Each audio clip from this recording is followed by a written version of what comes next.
உதயகிரி நேயர்களுக்கு அன்பு வணக்கம். இந்த சேனலில் ஆன்மீக தகவல் என்கிற பகுதி தினந்தோறும் இடம்பெறும். அதை தினந்தோறும் தவறாமல் பாருங்கள், உங்களுக்கு ரொம்ப யூஸ்ஃபுல்லாக இருக்கும். இன்றைய ஆன்மீக தகவல் பகுதியில் ஏழரை சனியின் பாதிப்பிலிருந்து எப்படி விடுபடுவது என்கிற தகவலை சொல்லியிருக்கேன். பாருங்கள், இந்த வீடியோவை ஸ்கிப் பண்ணாமல் கடைசி வரைக்கும் பாருங்கள். இன்று திங்கட்கிழமை 17/8/2026. இன்றைய விசேஷம். இன்று கருட பஞ்சமி. மற்றொரு விசேஷம் விஷ்ணுபதி புண்ணியகாலம். இன்றைய பஞ்சாங்கம் ஸ்ரீ பராபவ வருடம், தட்சிணாயனம், கிரீஷ்மருது, ஆடி மாதம் 32ஆம் தேதி. திதி வளர்பிறை பஞ்சமி. பஞ்சமி திதி இன்று இரவு மணி 8:20 வரை. சிராத திதி கிடையாது. இன்று சூன்ய திதி. நட்சத்திரம் ஹஸ்தம். ஹஸ்தம் நட்சத்திரம் இன்று காலை 7:40 வரை. அதன் பின்பு சித்திரை நட்சத்திரம். இன்று நாள் முழுவதும் சித்தயோகம், சமநோக்கு நாள். கும்பராசிக்கு இன்று இரவு வரை சந்திராஷ்டமம். சூலம் கிழக்கு. பரிகாரம் தயிர். ராகு காலம் காலை 7:30 மணி முதல் 9 மணி வரை. யமகண்டம் காலை 10:30 மணி முதல் 12 மணி வரை. குளிகை மதியம் 1:30 மணி முதல் 3 மணி வரை. சுப ஹோரைகள் காலை 6 மணி முதல் 7 மணி வரை.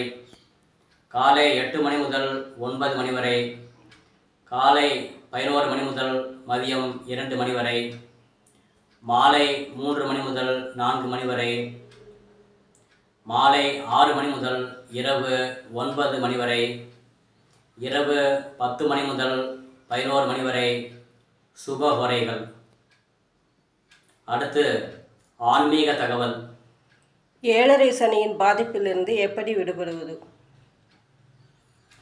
அதாவது இந்த ஏழரை சனிங்கிறது சில பேரோட வாழ்க்கையில் 1 அல்லது 2 சுற்றுகள் வரும்.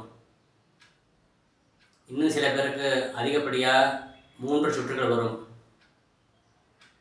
இன்னும் சில பேர் அந்த 3 சுற்றையும் தாண்டி அதுக்கப்புறமும் உயிரோடு இருப்பாங்க.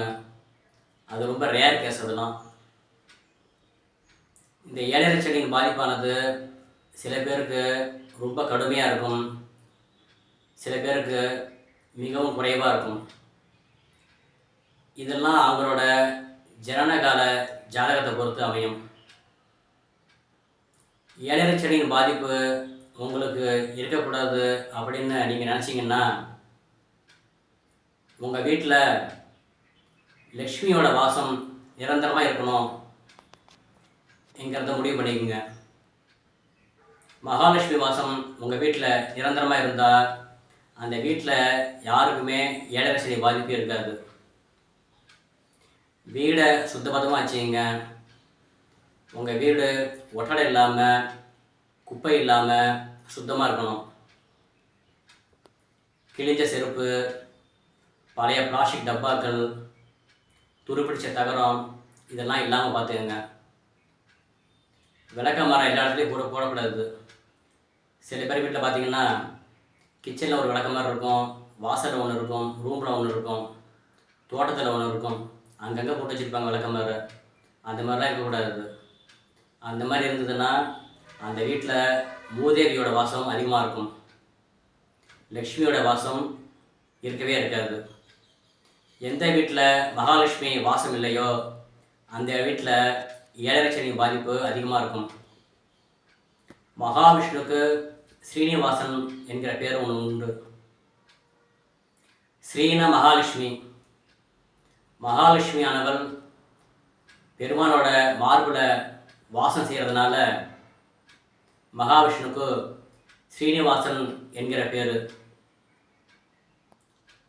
வாசம்னா குடியிருக்கிறது. அது மாதிரி உங்கள் வீட்லேயும் மகாலட்சுமி நிரந்தரமாக குடியிருந்தால் ஏழரை சனியின் பாதிப்பு இருக்கவே இருக்காது. அதாவது நீங்கள் காலம்பரை சீக்கிரமாக எழுந்திருக்கணும். பிரம்ம முகூர்த்தம் இருக்கு இல்லையா, அந்த நேரத்தில் எழுந்திரிச்சிடணும். ரொம்ப ராத்திரியில் லேட்டாக தூங்கிட்டு காலம்பரை லேட்டாக எழுந்திருக்கக்கூடாது. சில பேர் பார்த்திங்கன்னா காலம்பரை 10 மணி வரை தூங்குவாங்க. அந்த மாதிரிலாம் தூங்கக்கூடாது. சூரியோதயத்துக்கு முன்னாடி எழுந்திரிச்சிடணும். சுறுசுறுப்பாக இருக்கணும்.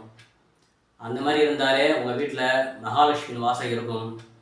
ஏழரை சனியின் பாதிப்பு கண்டிப்பாக இருக்காது. இது பற்றிய விளக்கங்களை அடுத்து வர வீடியோவில் உங்களுக்கு சொல்கிறேன். இந்த ஏழரை சனியின் பாதிப்பு இதை எப்படி போக்கடிக்கிறது, அதுக்கு என்ன சொல்யூஷன் அப்படிங்கிறத சொல்கிறேன். அதுக்கு எந்த தெய்வத்தை வழிபடணும், எந்தெந்த ஸ்லோகங்களை சொல்லணும் என்கிறத பற்றி அடுத்து வர வீடியோவில் சொல்கிறேன். கேட்டுக்கோங்க. இந்த சேனலை சப்ஸ்கிரைப் பண்ணுங்கள். சப்ஸ்கிரைப் பண்ணாதான் இது போன்ற ஆன்மீக விஷயங்கள் உங்களை சேரும். ஷேர் பண்ணுங்கள். இந்த பதிவில் சொன்ன கருத்தை பற்றி கமெண்ட்ஸில் சொல்லுங்கள். அன்புடன் உங்கள் பரணிதரன் சர்மா. நன்றி, வணக்கம்.